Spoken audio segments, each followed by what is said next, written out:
O sinal do celular captou e se aproximavam do desmanche. A polícia desconfiou e foi até o local. Lá, 2 carros foram encontrados, prestes a serem desmontados.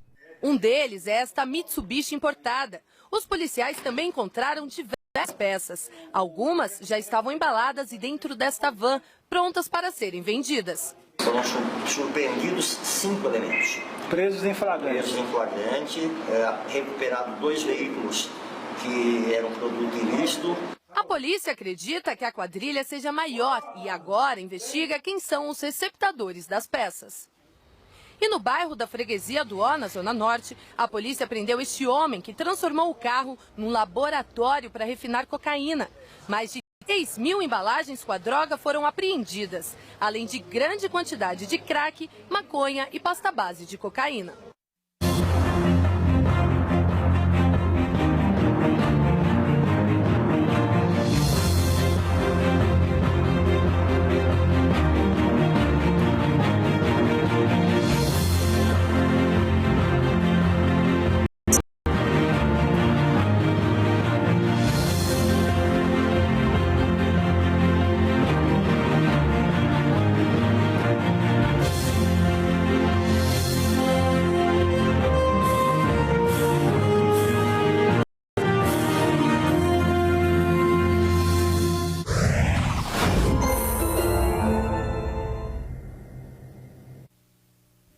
SBT Rio, manhã, oferecimento.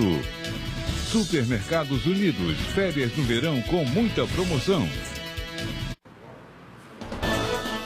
As famílias dos 5 mortos na tragédia da linha amarela pedem justiça. Depois do acidente, fica um empurra de quem é a culpa final. Da prefeitura, da concessionária que administra a via, polícia militar ou do motorista do caminhão. Muitas desculpas e poucas providências para evitar novos desastres.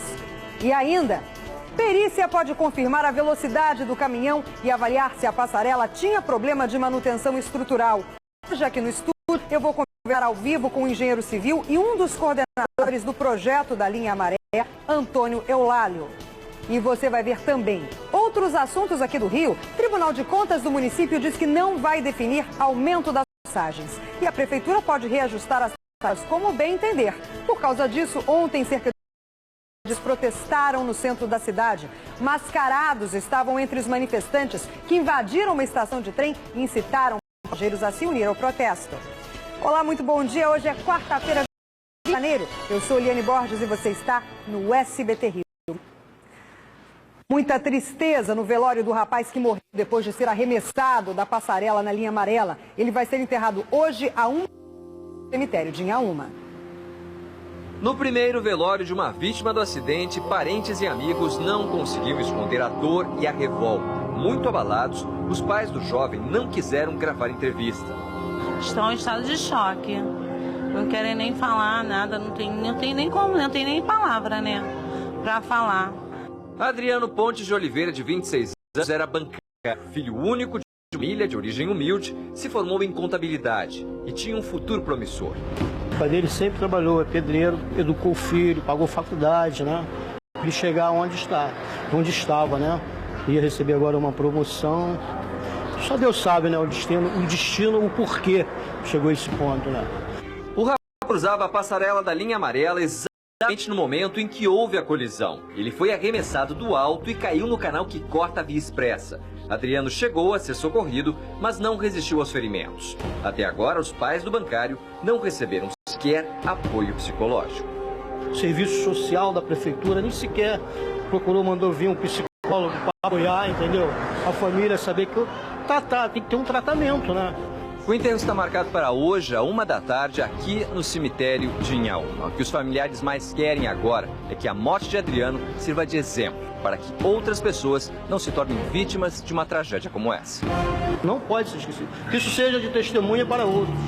Eu acho que esse motorista tem que ser punido. Sabe o que é o pior de tudo isso? A tragédia aconteceu agora, depois.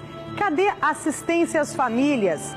Esse rapaz aí que todo mundo imaginou no momento em que era feito o resgate ao vivo, com helicópteros, bombeiros, tentando de qualquer maneira retirá-lo daquele canal. Todo mundo imaginou que ele sairia vivo dali. Infelizmente não resistiu. Agora tragédias acontecem. O depois é que vai mostrar se as autoridades, se as pessoas que são responsáveis pela fiscalização estão atentas para evitar que novos episódios ocorram. Tem sim, como diz ali o parente da vítima, que se estabelecer um diálogo com as pessoas que sofreram tanto. Muita gente internada ainda no hospital. Aliás, essa passarela pode também ser outros desastres parecidos se não houver uma fiscalização mínima que seja, de evitar que caminhões circulam naquele horário, circulem numa das principais vias expressas do Rio de Janeiro, como é a linha amarela. Aliás, a Avenida Brasil também tivemos acidentes parecidos. A partir de agora, é preciso sim encontrar esses responsáveis. E agora eu vou ao vivo com o repórter Daniel Penafirme, que está na linha amarela. Daniel, bom dia. Como é que são por aí agora? Bom dia, Eliane Borges. No momento a situação é tranquila e parece até que voltou à normalidade. A gente vai mostrar nesse momento o trânsito na via, que acontece sem problemas aí nos dois sentidos, tanto em direção da Tijuca quanto em direção à linha vermelha. Apenas as retenções já conhecidas deste horário, Eliane. E com relação às vítimas, as pessoas que morreram, os enterros devem ser hoje. Adriano Pontes de Oliveira, de 26 anos, vai ser enterrado às 13 horas no cemitério de Inhaúma, assim como a dona Célia Maria, de 64 anos, também será enterrada às 13 horas, a 1h da tarde, no mesmo cemitério. Os corpos de Renato Soares, de 62 anos, e Alexandre Almeida continuam no Instituto Médico Legal, Liane. São pessoas, algumas que estavam nos carros, que ficaram amassados, completamente amassados ali depois que a passarela caiu em cima desses veículos. Tem também um motociclista, não é isso? Que passava poucos minutos depois e acabou batendo nessa passarela. Ou são pessoas agora que a gente começa a ter essas histórias de vida e realmente é incrível, né? Como é que acontece um episódio desse. As pessoas estavam ali passando no exato momento em que a passarela caiu.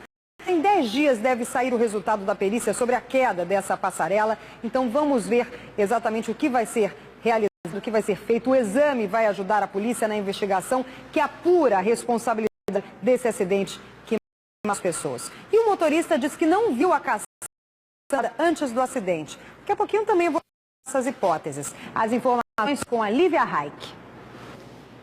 As imagens da concessionária que administra a linha amarela não deixam dúvida. O caminhoneiro segue pela pista sem ser incomodado, com a caçamba levantada até bater na passarela. Um outro vídeo mostra quando o caminhão entra na linha amarela com a caçamba baixada.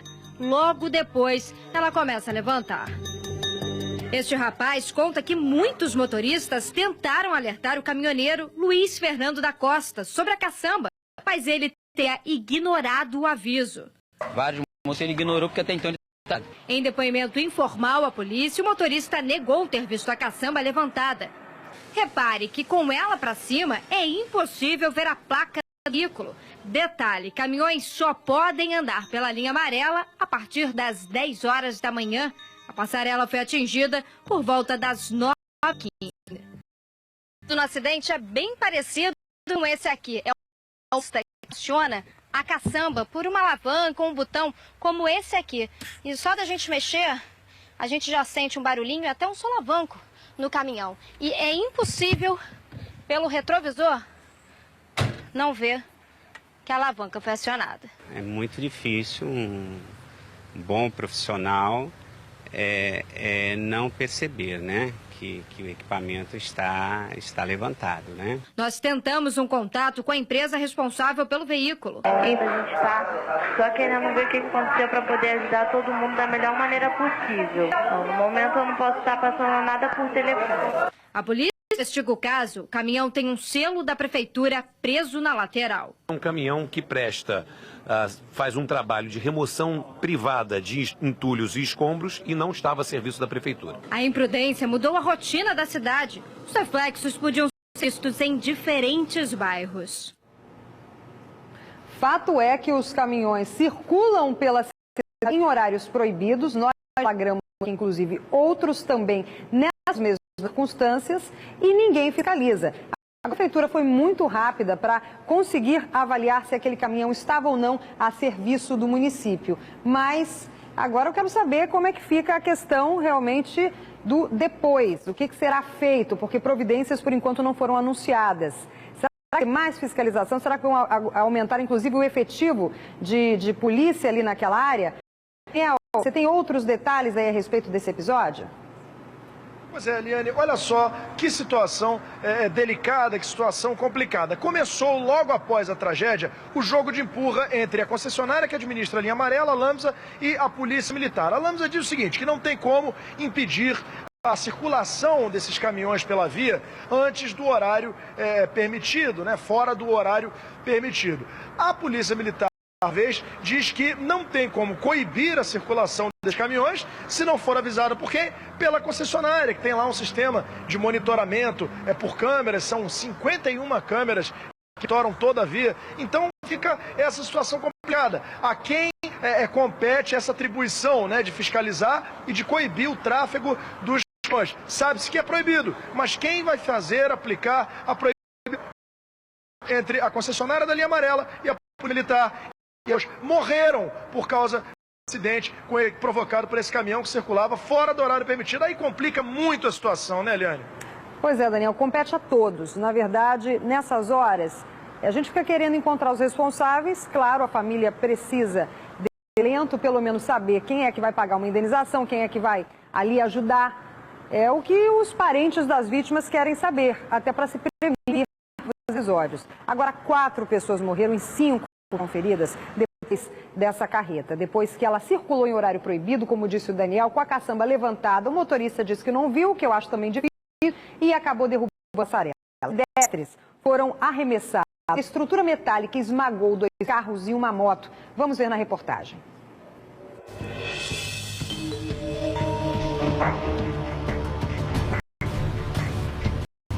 Um resgate mar. Esta mulher ficou quase 1 hora presa nas ferragens, ao lado do corpo do marido. Calma, senhora, calma.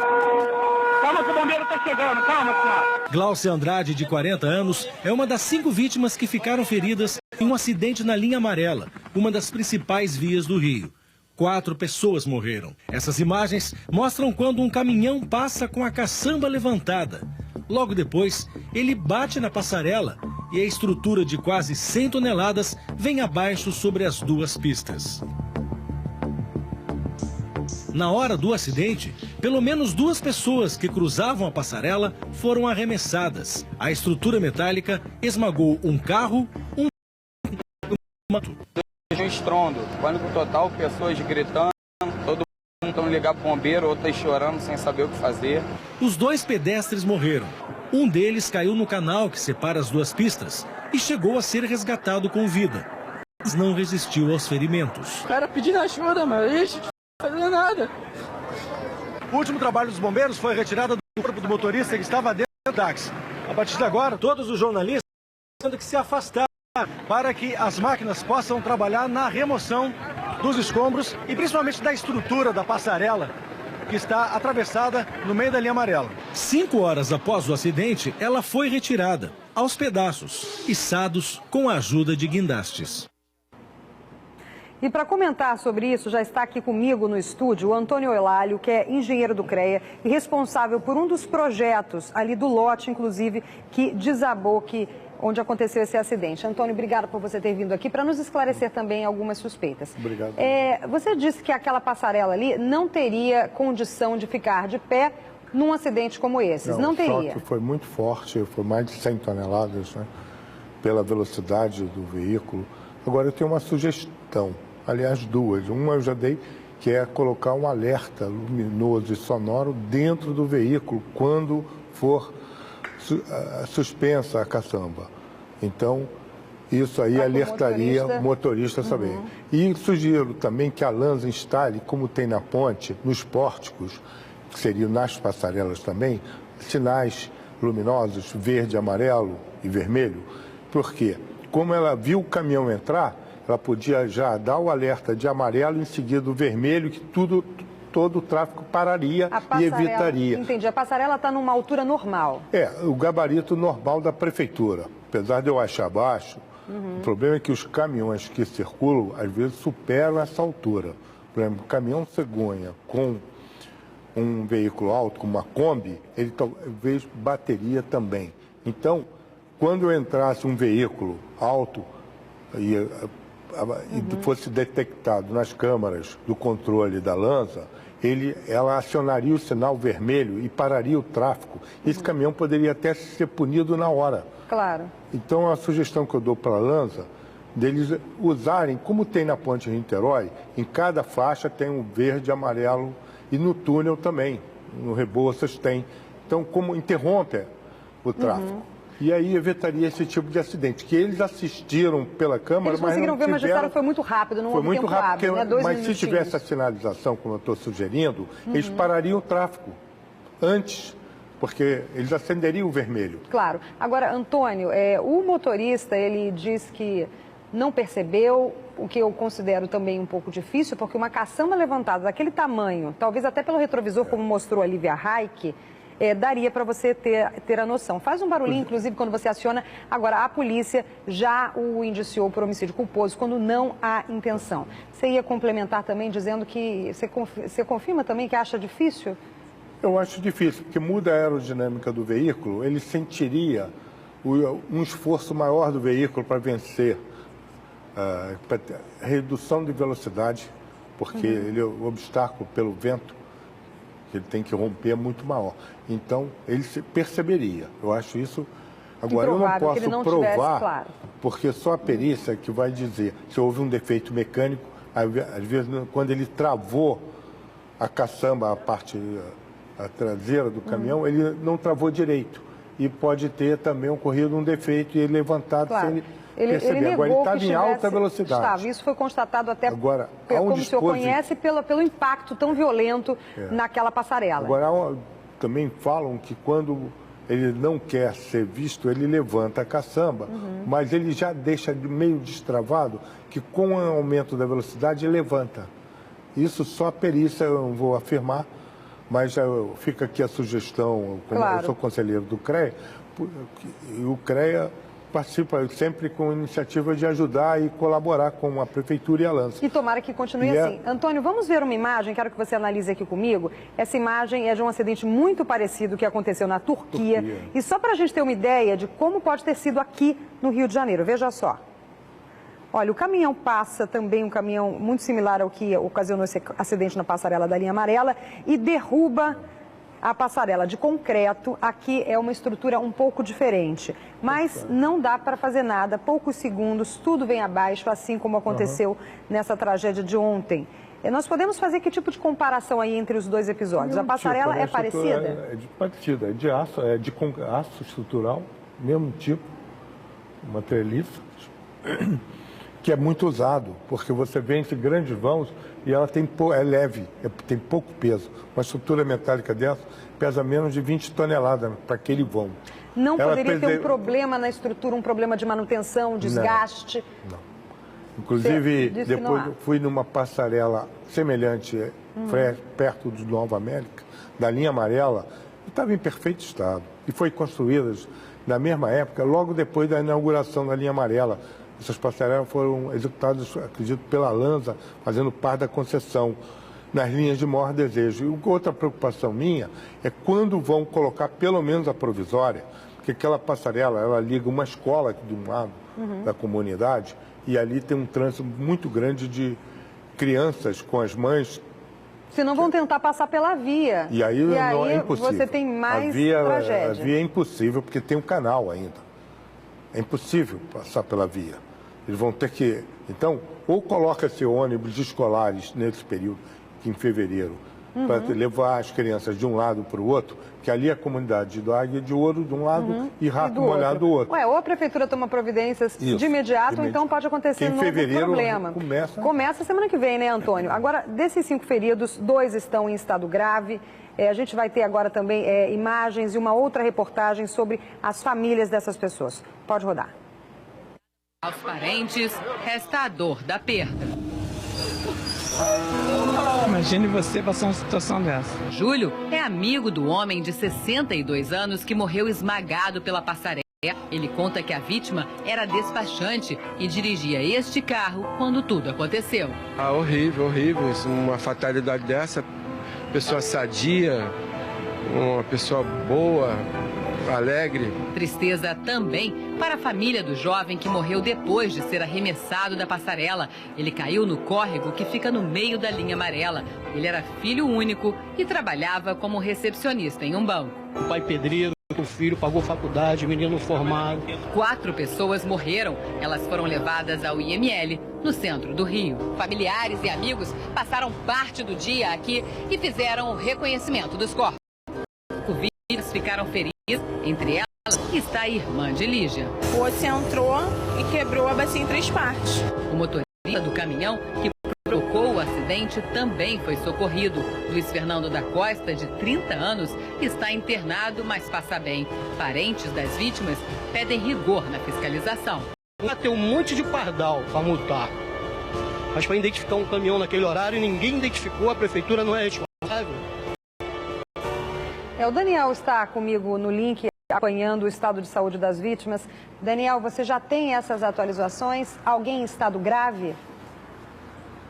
Pois é, Eliane, das 5 pessoas que ficaram feridas, 2 estão em estado grave.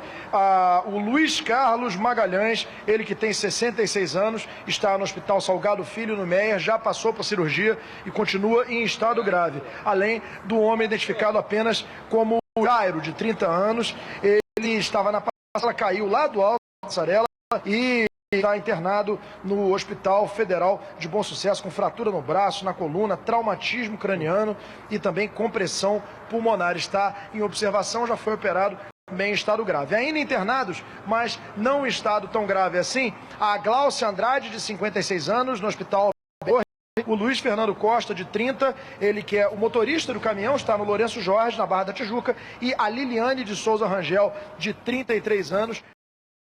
Estes, portanto, preocupam aí um pouco menos. Há, portanto, ainda 2 pessoas em estado grave. A gente torce para que se restabeleçam rapidamente, para que ninguém mais venha morrer por causa desse acidente, né, Eliane? Se Deus quiser. E fica a dica aqui dada pelo engenheiro Antônio Eulálio de que a prefeitura providencie uma nova passarela ou então um acesso diferenciado para as pessoas que moram ali próximo. Tem criança que estuda nessa região, morador de comunidade. Se tentar passar pela via, pode acontecer novo desastre. Muito obrigada, Antônio. Você volta também a qualquer momento para falar com a gente sobre esse assunto. Se você tiver também sugestões aqui para a Prefeitura, vamos deixar bem claro, fica a dica, a gente sempre tentando ajudar o poder público, porque afinal de contas é uma responsabilidade imensa também nesse momento de evitar novas tragédias. Muito obrigada, Antônio. Obrigado a você, Eliane. Perseguição e tiroteio no Engenho de Dentro. Moradores reclamam que tem sido frequente a ação de bandidos na região. O repórter Rafael Paiva conta pra gente. Todo dia tem assalto, mortes. Ontem, não sei se vocês souberam da morte na General Clarino. E hoje essa freada. Eu estava aqui na esquina, só escutei quando um carro veio em alta velocidade, com a freada, eu escutei bum.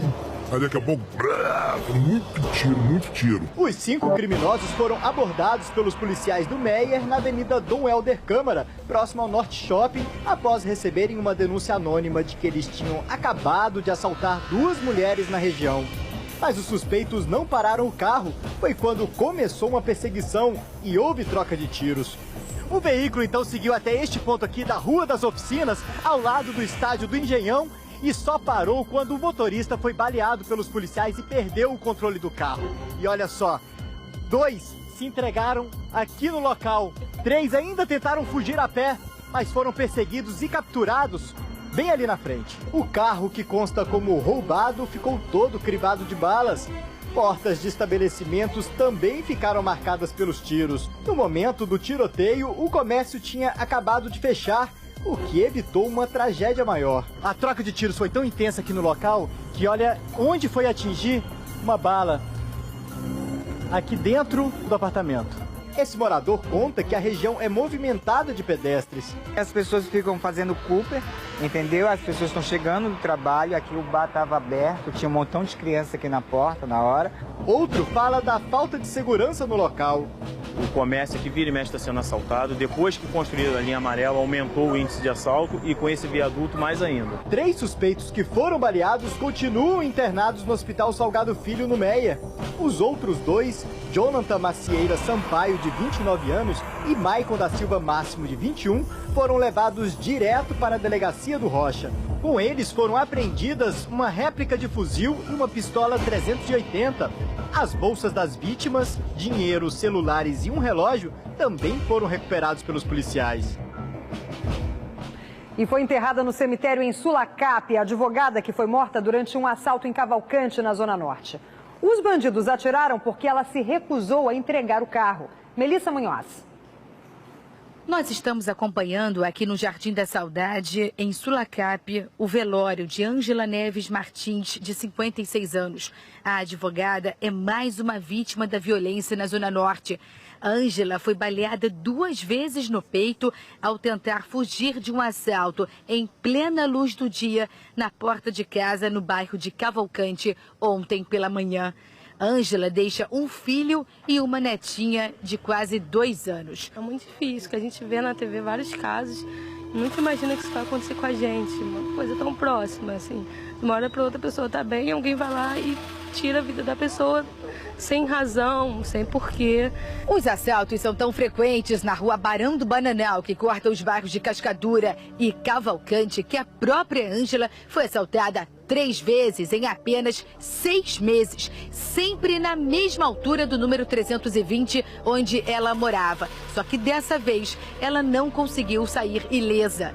Ângela chegou a ser socorrida, mas não resistiu aos ferimentos. A gente está cada vez mais revoltado com a situação da Zona Norte. A gente percebe que quanto mais as UPPs são instaladas na Zona Sul, enfim, na Zona Oeste, mais os bandidos descem para cá e fazem tudo isso com a gente. Você viu aí, Engenhão, Sulacap, e outro episódio aconteceu também no Complexo do Alemão. Foi uma intensa troca de tiros durante a noite. Bases da Unidade de Polícia Pacificadora e até uma delegacia recém-inaugurada foram atacadas na região. A reportagem é do Rafael Paiva. O intenso tiroteio que assustou moradores do Complexo do Alemão começou por volta das 11 horas da noite. Segundo policiais militares, os ataques seriam uma ação do tráfico de drogas em vários pontos do complexo, inclusive bases das UPPs da Nova Brasília, Fazendinha e Alemão. Na localidade conhecida como Rua Sem Saída, na Nova Brasília, policiais teriam sido cercados por criminosos. Segundo moradores, os tiroteios duraram mais de 20 minutos. Nesse momento, 2 horas da manhã, o delegado Felipe Cury, da 45ª Delegacia de Polícia, chega aqui na entrada do Complexo do Alemão. Ele que tem o apoio da Polícia Civil, o pessoal do CORE, os agentes do BOP também estão aqui, se preparando para entrar na comunidade após essa intensa troca de tiros no início da noite desta terça-feira. A movimentação do BOP foi intensa durante toda a madrugada. O Batalhão de Operações Especiais, que permaneceu aqui na entrada da comunidade para manter a segurança de moradores, neste momento, deixa aqui o Complexo do Alemão. E presta atenção agora, você que está cansado de pagar caro no transporte público e não ter ônibus, trem, metrô eficientes e de qualidade. O Tribunal de Contas do município aprovou que a prefeitura poderá reajustar os preços das passagens de ônibus. Caberá agora ao prefeito Eduardo Paes anunciar quando e qual será o valor do reajuste. E por conta disso, manifestantes tomaram a Central do Brasil e protestaram contra o aumento das tarifas. Vamos voltar com meu amigo Daniel Penafirme. Ô Daniel, é isso mesmo? Então a prefeitura agora pode voltar a aumentar. Lembrando que 20 centavos causaram aquele tumulto todo, né? Como é que foi esse protesto ontem a respeito das passagens? Pois é, foi um protesto que aconteceu aí no centro da cidade. Agora, detalhe, Eliane, que chama atenção é o seguinte: o Tribunal de Contas do município apresentou ontem um painel, um relatório com os resultados da auditoria que foi feita em todos os consórcios, todos os contratos do município com as empresas de ônibus. E foi atestado pelo TCM que o quadro é o seguinte, recheado de falhas, principalmente, de acordo com o tribunal, as empresas estão deixando e muito a desejar e o município, por sua vez, não fiscaliza. Mas mesmo assim, diante de todos esses problemas, o que o TCM faz? Recomenda o aumento. libera o aumento. Diz que é necessário dar para esse aumento que está previsto em contrato, e agora cabe ao prefeito Eduardo Paes anunciar quando vai acontecer esse aumento, o que ele deve fazer hoje ou amanhã. O pessoal das empresas de ônibus ficou feliz da vida, comemorou. O sindicato aí das empresas de ônibus, o Rio Ônibus, disse que agora sim os consórcios das empresas de ônibus terão capacidade de fazer os vários investimentos previstos, que estava tudo congelado por causa da falta do aumento que eles precisavam e que agora é da série, agora vai. Agora vai melhorar. Né, Daniel? Vamos esperar, né? E as pessoas estavam protestando ontem. Essas imagens que o público está assistindo agora, esse protesto que aconteceu no centro do Rio, inclusive manifestantes mascarados invadiram uma estação de trem central do Brasil, pularam as catracas e pediram para unirem ao protesto. Até aí foi né? Esse que era ninguém sabe exatamente o que prevêem esses contratos com as empresas de ônibus. Nós tivemos aí CPI dos ônibus, não deu em nada também. E dói no bolso, sim, do passageiro que continua reclamando do sistema precário, principalmente dos ônibus. Olha, eu vou para um rápido intervalo, daqui a pouco eu volto com mais notícias aqui do Rio. É a catada final. Móveis na mega liquidação de janeiro. Ricardo Eletro. Cozinha em Itatiaia ou guarda-roupas 10 portas ou cama box casal Ortobon 399 em 10 sem juros. Só terça e quarta. Ricardo Eletro. Amor, esse cheiro de comida queimada, sabe o que é? São 132 canais, 18 em HD. Jantar? É Oi TV HD, 132 canais só por R$ 39,90. É, entretenimento muda tudo. A Oi completa você. Oi! Chegou a dupla sensação do momento. É que agora você tem um dupla de chances de ganhar com a dupla sorte. São 2 quadros para você marcar. Você pode ganhar até R$500 mil marcando mais pontos neste ou neste quadro. Compre já a sua. É a catada final. Móveis na mega liquidação de janeiro. Ricardo Eletro. Cozinha em aço Itatiaia ou guarda-roupas 10 portas ou cama box casal Ortobon 399 em 10 sem juros. Só terça e quarta. Ricardo Eletro. SBT Rio Manhã ofereceu Supermercados Unidos. Férias no verão com muita promoção.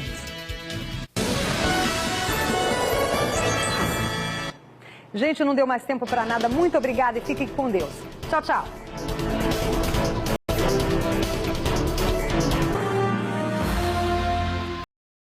As imagens ao vivo de mais um flagrante na Grande São Paulo e todas as informações de Patrícia Rocha, 7 horas mais 30 minutos em São Paulo, Patrícia. Flagrante de acidente